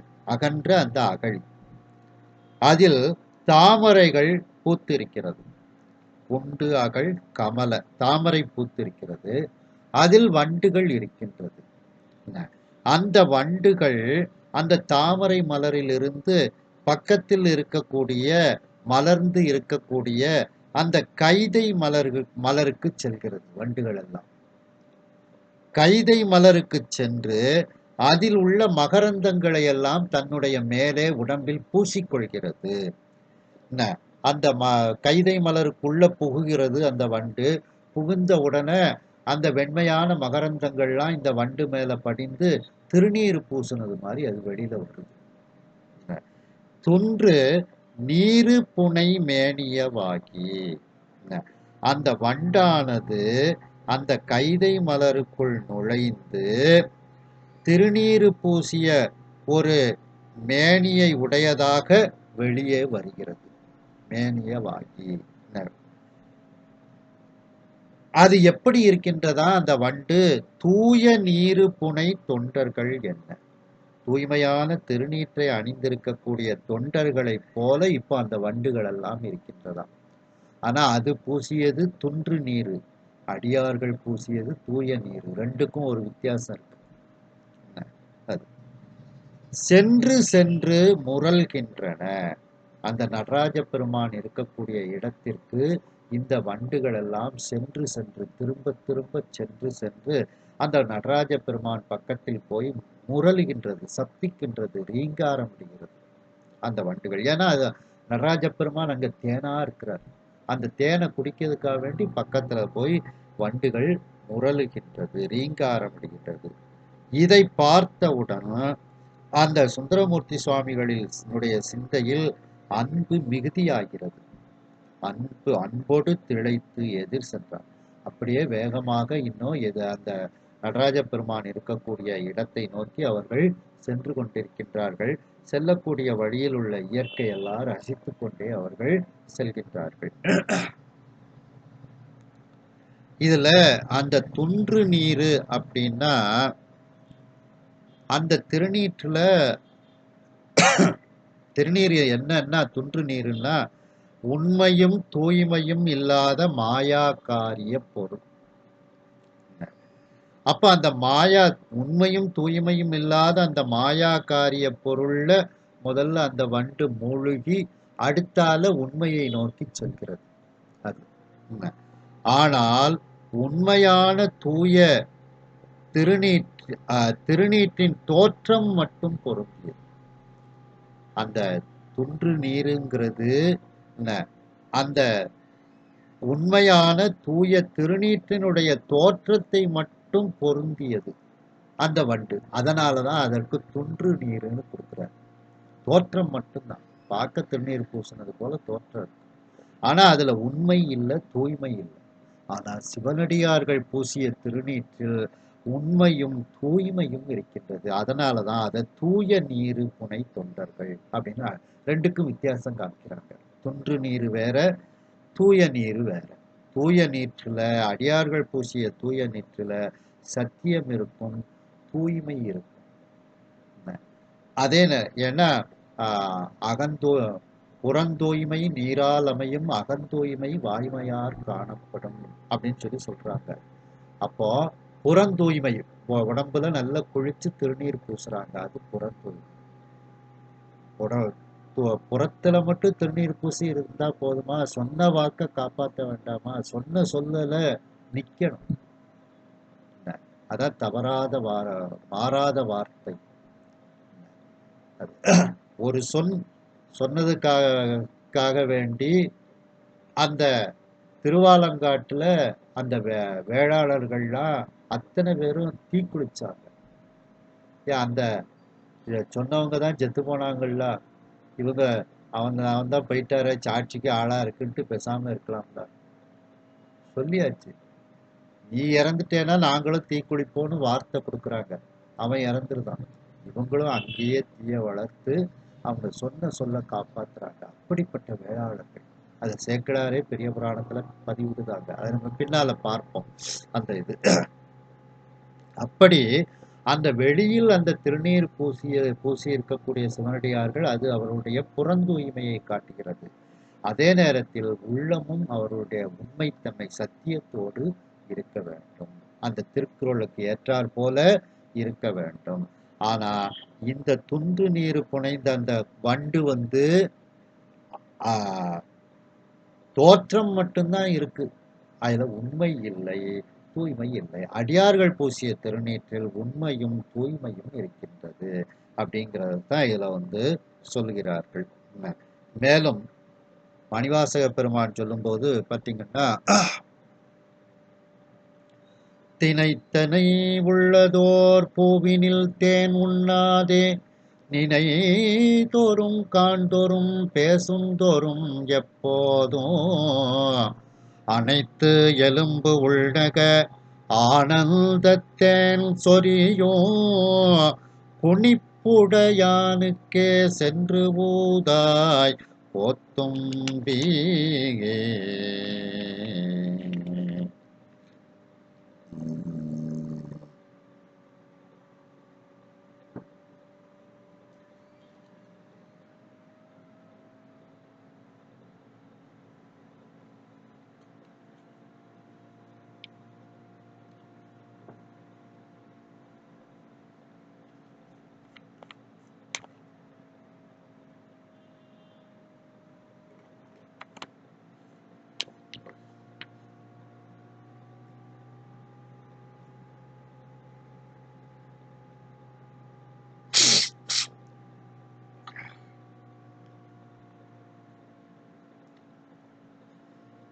அப்போ இதுல என்ன சொல்றாங்க அப்படின்னா, அந்த மன்றுள் ஆடக்கூடிய பெருமான் தேனாக இருக்கின்றார், நடராஜ பெருமான். அந்த தேனை வேதத்தை ஓதக்கூடிய ரீங்காரமிடக்கூடிய வண்டு போல வேதத்தை இனிமையாக ஓதக்கூடிய அந்த வேத விற்பன்னர்களாக இருக்கக்கூடிய அந்த வண்டுகள் போன்று இருக்கக்கூடிய அந்த வேத விற்பன்னர்கள், அவர்களும் அந்த தேனை விரும்புகின்றார்கள்.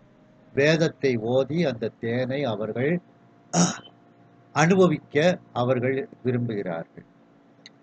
இந்த வண்டுகளும் அந்த தேனாக இருக்கக்கூடிய நடராஜ பெருமானை அவைகள் அந்த நடராஜ பெருமானிடத்தில் சென்று அவரை அனுபவிக்க இந்த வண்டுகளும் ரீங்காரமிட்டு கொண்டு செல்லுகிறது. ஆனால் இந்த வண்டுகள் தேனை குடிப்பதற்காக ரீங்காரமிடுகிறது. அந்த வேத விற்பன்னர்களாகிய அந்த வண்டுகள் நடராஜ பெருமானை அடைந்து முக்தி அடைவதற்காக அவர்கள் முயற்சிக்கின்றார்கள் அப்படிங்கிறதான் இதுல சொல்கின்றார்கள்.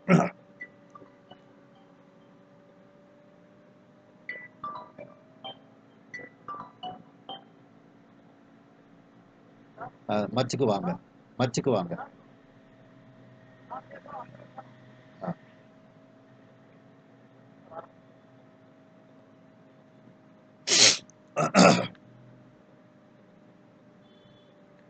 அடுத்த பாடல்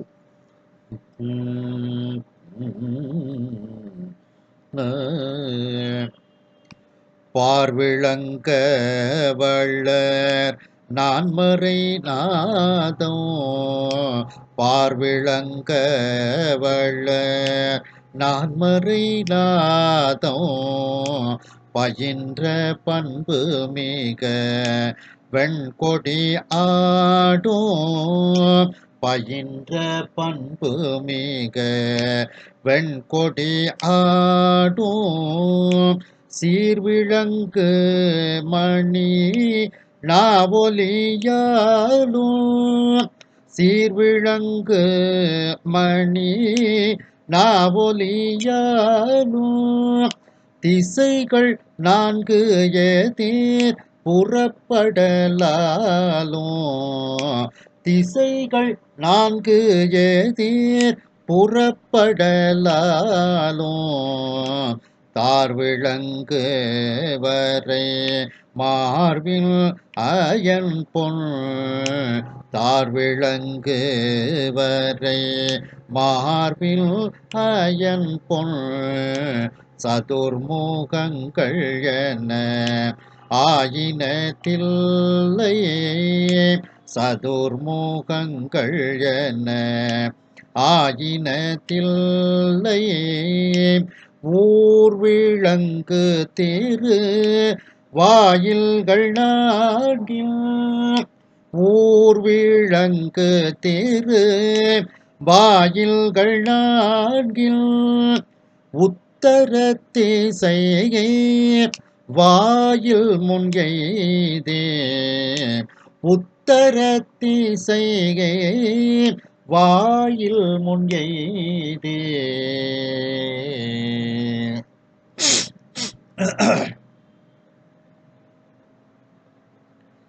அதாவது இந்த பாட்டுல என்ன சொல்றாங்கன்னா, சிதம்பரம் பிரம்மதேவனை போல இருக்கின்றது அந்த ஊர் அப்படின்னுட்டு இதுல கூறுகின்றார்.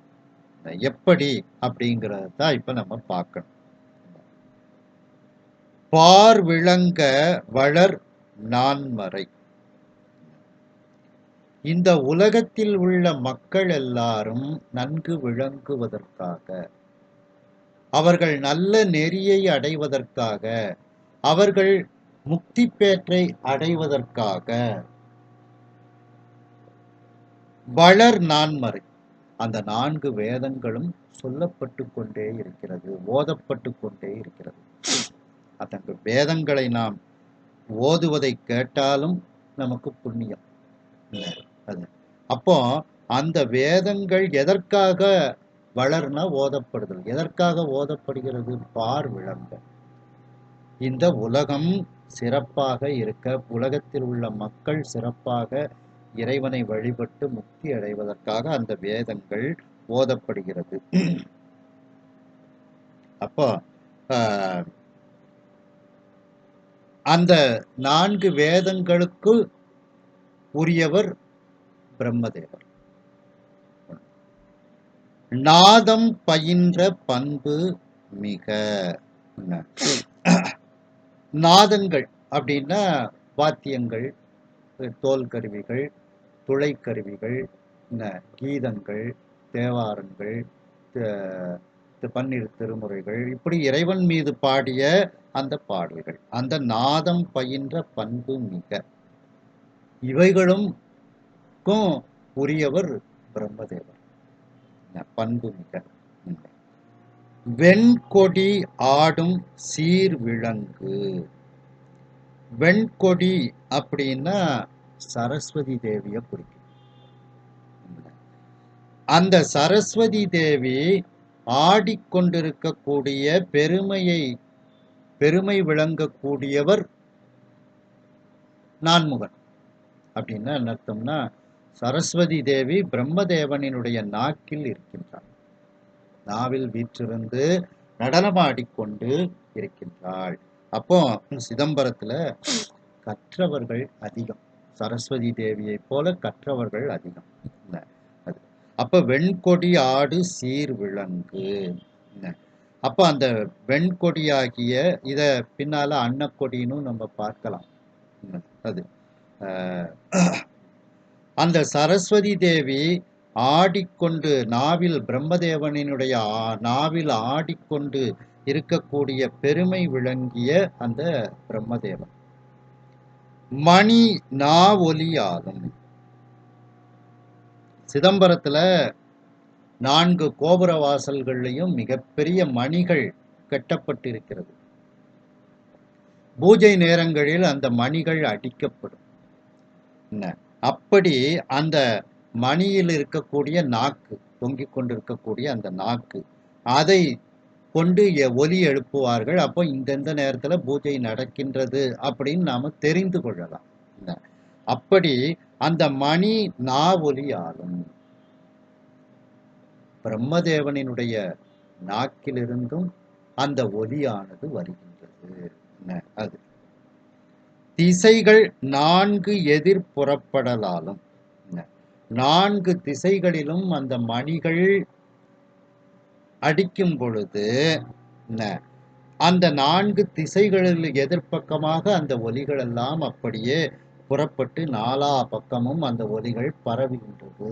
அந்த மணி ஒலி. என்ன? தார் விளங்கு வரை மார்பின். என்ன? தார் அப்படின்னா மாலை அப்படின்னு அர்த்தம். இங்கே மாலை தாமரைப்பூ மாலை, பிரம்மதேவனுக்கும் தாமரைப்பூ மாலை. என்ன?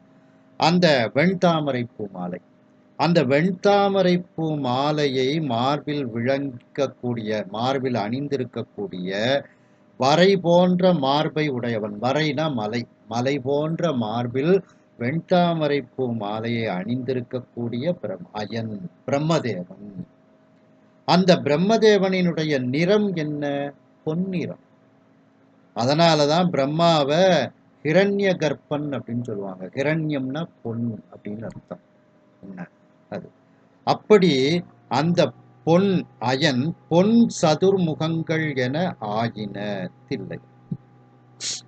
அவனுடைய 4 முகங்களைப் போல அந்த தில்லையினுடைய 4 பக்கமும் இருக்கின்றது. 4 கோபுரங்களும் பிரம்மதேவனினுடைய 4 முகங்களைப் போல இருக்கின்றதுன்னு நம்ம எடுத்துக்கலாம். அப்படி அந்த அயன் பொன் அயன் அப்படின்னு எடுத்துக்கிடணும். இந்த பொன்னிறத்தை உடைய அயனினுடைய சதுர்முகங்கள் என 4 முகங்களைப் போல ஆயின தில்லை. அந்த தில்லை மாநகரம் 4 திக்குகளும் 4 கோபுரங்களும் இருக்கின்றது.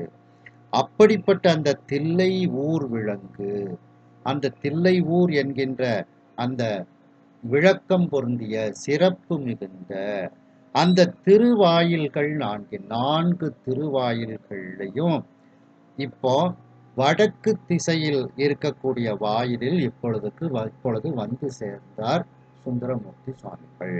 உத்தர திசை வாயில் முன் எய்தி.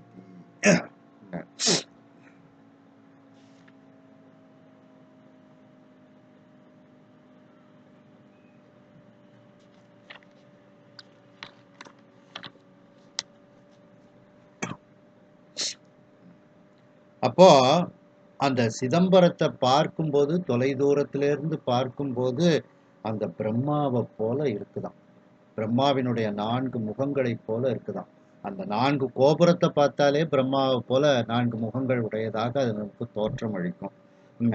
அதுல இப்படியே அவர் திருத்தணி நகர்ல இருந்து வர்றதுனால வடக்கு பக்கமா தான் வர முடியும். அதனால அந்த உத்தரம் அப்படின்னா வடக்குன்னு அர்த்தம். அந்த உத்தர திசை வாயில் முன் எய்தி, அந்த வடக்கு திசையினுடைய வாயிலுக்கு இப்பொழுது எல்லோரும் வந்து சேர்கின்றார்கள். இந்த வெண்கொடி ஆடும் சீர்விளங்கு அப்படிங்கிறதுக்கு நம்ம அந்த வெண்கொடின்னா அன்னக்கொடி. அன்னக்கொடி அந்த சிதம்பரத்துல எங்கும் ஆடிக்கொண்டிருக்கிறது. அப்படிப்பட்ட பெருமை மிகுந்தது அப்படின்னு அர்த்தம். இன்றைக்கும் அதனாலதான் அப்பர் சுவாமிகள் பாடுறாங்க, அன்னம்பாலிக்கும் தில்லை சிற்றம்பலம் அப்படின்னுட்டு அந்த சிறப்பு. என்ன இதுல மேலும் அப்பர் சுவாமிகள் சொல்லும்போது, பீதிகள் தோறும் வெண்பொடியோடு விதானங். அந்த வெண்கொடி ஒரு வீட்டுல கட்டியிருந்தாங்கன்னா யாருனாலும் அந்த வீட்டுல போய் சாப்பிடலாம். அதுக்கு அடையாளமாகத்தான் அந்த வெண்கொடியை கட்டுவாங்க. இன்னும் போர்க்களத்துல வெண்கொடியை காமிச்சாங்கன்னா சமாதானத்துக்கு நாங்கள் தயார் அப்படிங்கிற இதுக்கு, அந்த அடையாளத்துக்கு அதை வெண்கொடி கட்டுவாங்க. இப்ப நமக்கு போர்க்களத்துல உள்ளது இல்ல. நகரத்துல நம்ம கட்டுதோம் அந்த வெண்கொடி. அப்ப நகரத்துக்குள்ள கட்டணும். வீட்டுக்கு வீடு அந்த வெண்கொடி கட்டினாங்கன்னா, இந்த வீட்ல யாருனாலும் போய் சாப்பிட்டுக்கிடலாம் அப்படிங்கிறது தான் அர்த்தம். அந்த காலத்துல 10 நாள் திருவிழா நடக்கும்போது திருவிழா பார்க்கறதுக்கு ஆள் வருவாங்க, சுத்துப்பட்டு கிராமத்துல இருந்து. இப்ப உள்ளது மாதிரி பெரிய ஹோட்டல்கள்லாம் கிடையாது. வேணா வீடு வீடுக்கு எல்லாரும் சாப்பாடு போடுவாங்க. வெள்ளை கொடி கட்டிடுவாங்க. போய் உரிமையா சாப்பிட்டுட்டு ஓய்வு எடுத்துட்டு வருவாங்க. சாமி தரிசனம் பண்ணிட்டு ஊருக்கு போவாங்க. அப்படி அந்த அர்த்தத்திலையும் இந்த வெண்கொடி அப்படிங்கிறத எடுத்துக்கொள்ளலாம். சரஸ்வதினும் எடுத்துக்கொள்ளலாம் அந்த இது.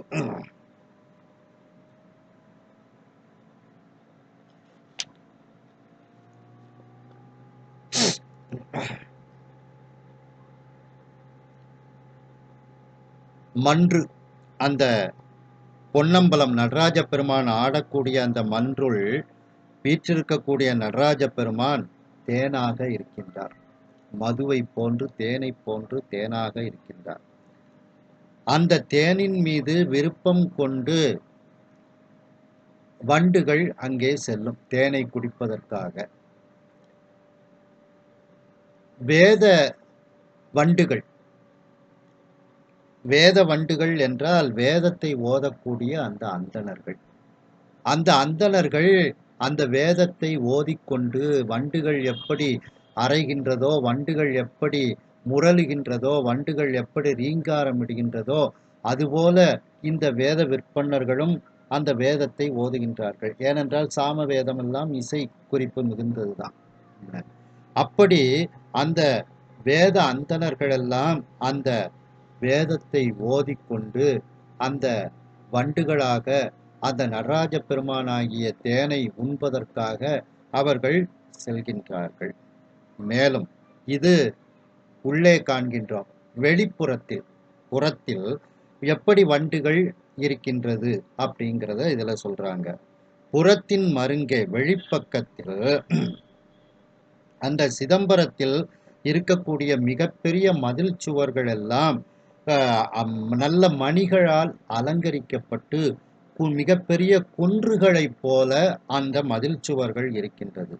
அப்படிப்பட்ட 4 பக்கமும் மதில்கள் சூழ்ந்து இருக்கக்கூடிய சிதம்பரம், அந்த மதில் சுவர்களை ஒட்டி அகன்ற குண்டுகள் இருக்கின்றது. அதாவது அகன்ற அகழிகள், நீர்நிலைகள் இருக்கின்றது. பாதுகாவல் காவல் மிகுந்த சிதம்பரமாக இருக்கின்றது. அந்த அகழ் குண்டு, அந்த அகழிகளில் தாமரை மலர்கள் மலர்ந்து இருக்கிறது. அதில் வண்டுகள் அந்த தாமரை மலரில் இருக்கக்கூடிய தேனை உண்டுவிட்டு மேலும் அங்கே பக்கத்தில் இருக்கக்கூடிய கைதை மலருக்கு செல்கின்றது.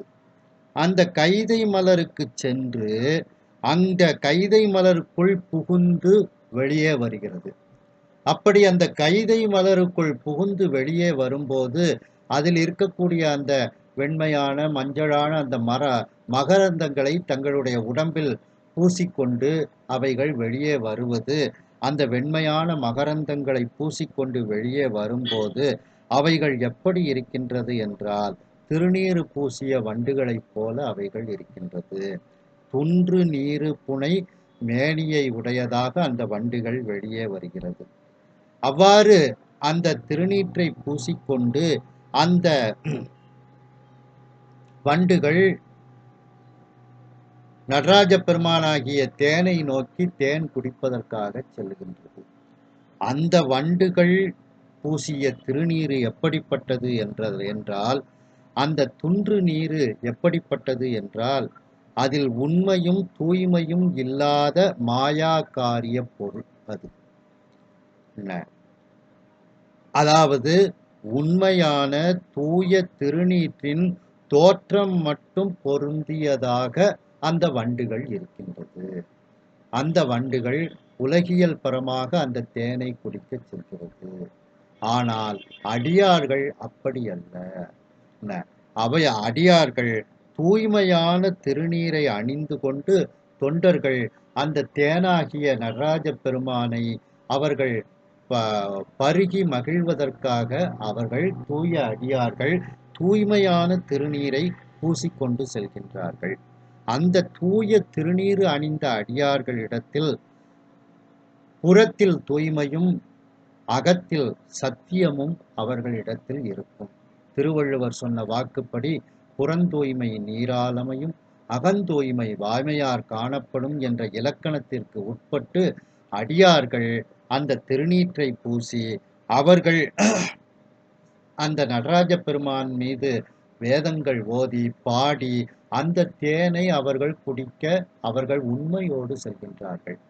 ஆனால் இந்த உண்மையும் தூய்மையும் இல்லாத மாயா காரிய பொருளாக அந்த உண்மையான தூய திருநீற்றின் தோற்றம் மட்டும் பொருந்திய வண்டு அது உலகியல் பரமாக அந்த தேனை குடிப்பதற்காக அது செல்லுகிறது. இந்த நிகழ்ச்சிகளை எல்லாம் பார்த்து தத்துவ ரீதியாக ஒப்பிட்டு பார்த்து மனதில் மகிழ்ச்சி அடைந்து கொண்டு சுந்தரமூர்த்தி சுவாமிகள் செல்கின்றார்கள். இந்த வண்டுகள் நடராஜ பெருமானிடத்தில் சென்று சென்று முரளுவதை பார்த்து அந்த பொய்யான வண்டுகளையும் அதே நேரத்தில் உண்மையான அடியார் பெருமக்கள் இறைவனை நோக்கி சென்று சென்று இறைவனை பாடி பணிவதையும் பார்த்து அந்த சுந்தரமூர்த்தி சுவாமிகளுடைய சிந்தையில் அன்பு மிகுந்து அந்த அன்போடு அவர் அந்த சிதம்பரத்தை நோக்கி சென்று கொண்டு இருக்கின்றார்கள். இந்த சிதம்பரமானது ஒரு பிரம்மதேவனைப் போல சிதம்பரம் இருக்கின்றது. எப்படி என்றால், இந்த உலகத்தில் உள்ள மக்கள் எல்லாம் நன்கு வாழ்வதற்காக நன்கு நல்ல நெறிகளை உடைய அந்த வேதங்களை அந்த வேத விற்பன்னர்கள் ஓதிக்கொண்டு இருக்கின்றார்கள். பிரம்மதேவனும் வேதத்தை ஓதிக்கொண்டு இருக்கின்றார். இந்த சிதம்பரத்திலும் 4 வேதங்களும் ஓதப்பட்டு வருகிறது. ஆகையினால் பிரம்மதேவனைப் போல இருக்கின்றது. நாதம் பயின்ற பண்பு மிக. மேலும் அங்கு இறைவனுக்கு உரிய தோற்கருவிகள், துளைக்கருவிகள், 12 திருமுறைகள், கீதங்கள் போன்றவைகளெல்லாம் அது சார்ந்த வாத்தியங்கள், இப்படிப்பட்ட நாதங்கள் எல்லாம் அங்கே இறைவனுக்கு சமர்ப்பணம் செய்து கொண்டு இருக்கின்றார்கள். பிரம்மதேவனும் அதற்கு உரியவன். ஆகையினால் இந்த சிதம்பரமானது பிரம்மதேவனைப் போல இருக்கின்றது அந்த திருத்தலம். மேலும் வெண்கொடி ஆடும் சீர்விளங்கு. அந்த பிரம்மதேவனினுடைய நாக்கில் வெண்கொடியாக இருக்கக்கூடிய சரஸ்வதி தேவி அவனுடைய நாவில் இருந்து நடனமாடிக்கொண்டு இருக்கக்கூடிய பெருமை பொருந்தியவனாக பிரம்மதேவன் இருக்கின்றான். இந்த சிதம்பரத்திலும் சரஸ்வதி தேவியைப் போல பிரம்மனைப் போல அந்த அறிவு மிகுந்த வேத விற்பன்னர்கள் இன்னும் சிவனடியார்கள் எல்லோரும் இருக்கின்றார்கள். மணி நாவொலியாலும் அந்த 4 திசைகளிலும் மிகப்பெரிய மணிகள் கட்டப்பட்டு அதனுடைய நாக்கை அசைத்து பூஜை நேரங்களில் ஒலி ஒலிக்கப்படுகிறது. பிரம்மதேவனுடைய நாவிலிருந்தும் அந்த வேதங்கள் ஒலிக்கப்பட்டு கொண்டு இருக்கின்றது. இந்த ஒலிகள் திசைகள் 4 எதிர்ப்புறப்படலாலும் 4 திசைகளிலும் இந்த மணி ஒலிகள் மேற்கூறிய அத்தனை ஒலிகளும் இந்த திசைகளில் எல்லா திசைகளிலும் பரவிக்கொண்டு இருக்கின்றது. இது ஆகையினால் மேற்கூறியவற்றால் இந்த சிதம்பரமானது பிரம்மதேவனைப் போல இருக்கின்றது. மேலும் அந்த பிரம்மதேவன் எப்படிப்பட்டவன்? அவனுடைய மலை போன்ற மார்பு, வரை மார்பின் அவனுடைய மலை போன்ற மார்பில் வெண்தாமரை பூ மாலையை அவன் அணிந்திருக்கின்றான். அந்த பிரம்மதேவன் பொன்னிறத்தை உடையவன். ஆகையினால் அவனுக்கு கிரண்ய கர்ப்பன் என்றும் பெயர் உண்டு. அந்த பொன்னிறத்தை உடைய பிரம்மதேவனினுடைய 4 முகங்களைப் போல இந்த தில்லை மாநகரமும் இருக்கின்றது. அந்த 4 கோபுரத்தை பார்த்தாலேயே அவனுடைய 4 முகம் நமக்கு ஞாபகத்துக்கு வந்துவிடும். மேலும் அங்க வேதங்கள் ஒலிக்கப்படுகிறது, நாதங்கள் வாசிக்கப்படுகிறது. படித்தவர்கள் எல்லாம் அங்கே இறைவனை பற்றி விசாரம் செய்து கொண்டிருக்கின்றார்கள். சரஸ்வதியைப் போல 4 பக்கங்களிலும் மணிகள் அடிக்கப்படுகிறது. இவையெல்லாம் பிரம்மதேவனுக்கு உரிய ஒரு அடையாளங்கள். ஆகையினால் அந்த 4 முகங்களைப் போல அந்த சிதம்ப தில்லையானது இப்பொழுது இருக்கின்றது. அப்படிப்பட்ட ஊர் விளங்கு, அப்படிப்பட்ட பெருமை மிகுந்த அந்த ஊரில் இருக்கக்கூடிய திருவாயில்கள் 4 திருவாயில்களில் இப்பொழுது சுந்தரமூர்த்தி சுவாமிகள் வடக்கு திசை உத்தர திசை வாயிலை வழியாக இப்பொழுது சிதம்பரத்திற்குள் உள்ளே அவர்கள் நுழைகின்றார்கள் என்று இந்த அளவில் இந்த சிந்தனையை நாம் நிறைவு செய்து, சுந்தரமூர்த்தி சுவாமிகள் வடக்கு திசையில வராங்க, யோக மார்க்கம். சம்பந்தர் தெற்கு திசை வாசல் வழியா தான் உள்ள வராங்க. அவங்க கிரியை மார்க்கம், அப்பா பிள்ளை. அப்பர் சுவாமிகள் மேற்கு வாசல் வழியா வர்றாங்க, தாச மார்க்கம். அது இப்படி அந்த சுந்தரமூர்த்தி சுவாமிகள் வடக்கு திசை பக்கமாக இப்பொழுது சிதம்பரத்திற்குள் அவரும் அவரோடு வந்த அடியார் பெருமக்களும் அந்த பரிசனங்களும் வந்து சேர்கின்றார்கள் என்று இந்த அளவில் இந்த சிந்தனையை நிறைவு செய்து, மீண்டும் அடுத்த சிந்தனையில் இதனை நாம் தொடர்வோம். ஹரஹர நம பார்வதி பதையே, ஹரஹர மகாதேவா, வெற்றிவேல் முருகனுக்கு அரோகரா.